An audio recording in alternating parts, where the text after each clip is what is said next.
Assalamualaikum warahmatullahi wabarakatuh. Saya Firmasti Asari Putri, NIM 12306193132 dari kelas BKI 3C.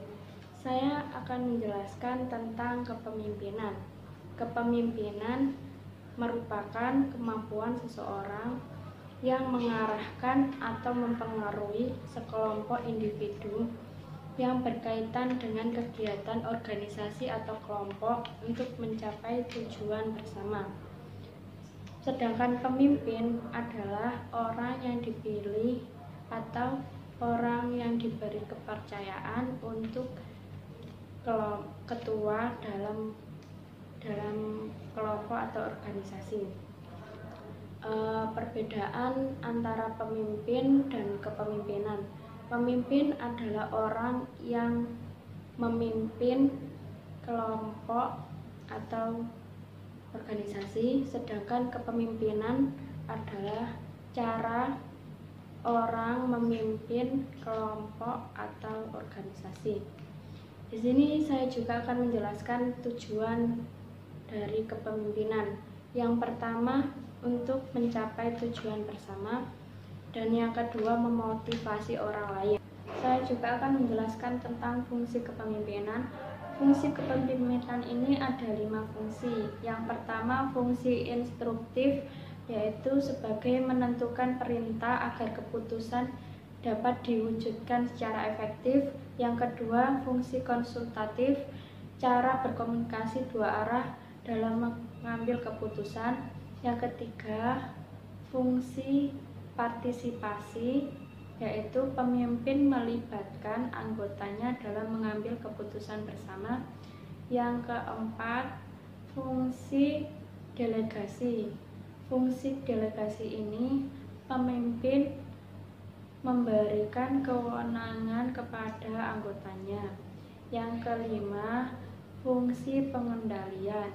Fungsi pengendalian ini pemimpin melakukan pengarahan kepada anggotanya ketika bertugas. Fungsi kepemimpinan memiliki 2 aspek, yaitu fungsi administrasi yang mengadakan formulasi kebijaksanaan administrasi. Yang kedua, fungsi top management, yaitu mengadakan planning. Saya akan menjelaskan tentang sifat pemimpin. Pemimpin harus mempunyai kemampuan berbicara yang baik dan bagus di depan orang lain. Kedua, dapat menginspirasi dan memotivasi orang lain. Ketiga, dapat menyelesaikan masalah yang dihadapi oleh organisasi atau kelompok. Memiliki sifat kejujuran. Pemimpin harus memiliki sikap yang tegas, berwibawa, dan berprofesional. Memiliki hubungan baik dengan anggotanya. Pemimpin harus memiliki sikap yang tanggung jawab. Selanjutnya saya akan menjelaskan tentang gaya kepemimpinan. Gaya kepemimpinan yang pertama yaitu autokratis, yaitu gaya kepemimpinan yang memusatkan pada keputusan dirinya sendiri. Biasanya pemimpin dominan mengambil keputusan. Yang kedua, birokrasi, gaya kepemimpinan dengan sistem prosedur yang sudah diatur di sebelumnya. Ketiga, partisipatif, yaitu gaya kepemimpinan komunikasi terjadi 2 arah, yaitu pemimpin ke anggota dan ke pemimpin. Keempat, delegatif, gaya kepemimpinan ini yang dimana pemimpin memberi kebebasan kepada anggotanya. Yang kelima, gaya kepemimpinan transaksional. Gaya kepemimpinan ini mengedepankan transaksional antara pemimpin dengan anggotanya. Pemimpin akan memberi penghargaan kepada anggotanya jika anggotanya berhasil melaksanakan tugas. Selanjutnya, gaya kepemimpinan transformasional, yaitu gaya kepemimpinan ini bisa membawa pengaruh positif karena pemimpin akan memperhatikan dan terlibat dalam membantu anggotanya melaksanakan tugas. Selanjutnya, gaya kepemimpinan melayani atau servan, yaitu gaya kepemimpinan ini biasanya melayani pemimpin dan anggota. Selanjutnya, gaya kepemimpinan karismatik, yaitu pemimpin memiliki pengaruh yang kuat karena karisma dan kepercayaan diri yang dimiliki pemimpin. Yang terakhir, gaya kepemimpinan situasional. Gaya kepemimpinan ini lebih menyesuaikan dengan perkembangan para anggota sejauh mana kesiapan para anggotanya. Selanjutnya, saya akan menjelaskan tentang teori kepemimpinan. Yang pertama, teori kepemimpinan sifat.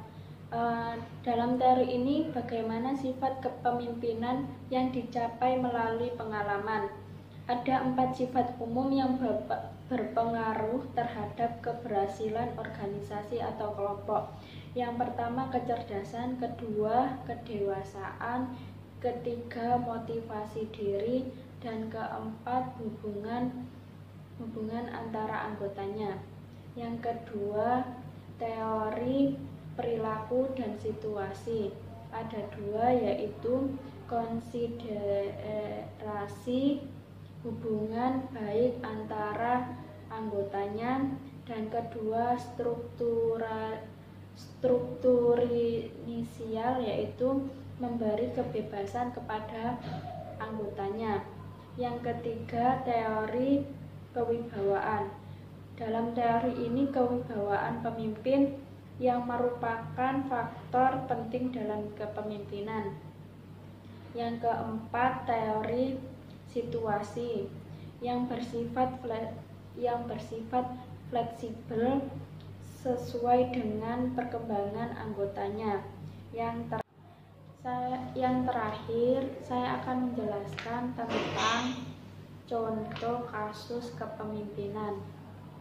Setiap universitas pasti memiliki organisasi atau kelompok. Setiap organisasi atau kelompok pasti ada struktur kepemimpinan. Dalam struktur kepemimpinan ini pasti terdiri dari ketua, wakil, bendahara, sekretaris, dan struktur lainnya. Dalam suatu kelompok atau organisasi pasti ada masalah. Cara penyelesaian masalah tergantung bagaimana cara pemimpin dan anggotanya menyelesaikan masalah itu sendiri. Mungkin ada beberapa solusi yang bisa dilakukan dalam organisasi atau kelompok sebagai berikut. Mengurangi perbedaan pendapat antara anggota lain atau dengan pemimpin. Kedua, tidak ada emosi setiap anggota dan pemimpin dalam menyelesaikan masalahnya. Sekian dari saya. Wassalamualaikum warahmatullahi wabarakatuh.